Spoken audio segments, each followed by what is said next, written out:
To enable and use volume up button to answer calls on Samsung Galaxy S25 Ultra, open phone app, tap more icon or three vertical dot icon at the top right, and then tap setting, tap answering and ending calls.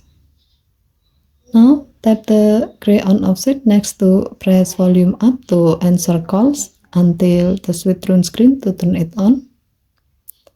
When this option is on and there's an incoming call, you can easily answer the call by pressing the volume up button. As a note, setting the volume up button as the answer call key can be useful as the alternative way to answer call with more easily when tapping the screen is inconvenient, like during workout, when your hands are wet, or if you are wearing gloves. Okay, thank you for watching. Please help to like and subscribe. Have a nice day.